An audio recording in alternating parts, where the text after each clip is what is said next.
വെച്ചേ ഹൃദയവാതിൽ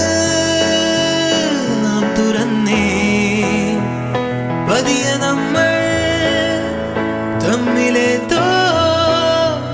പുതിയ ഭാവം കണ്ടറിഞ്ഞേ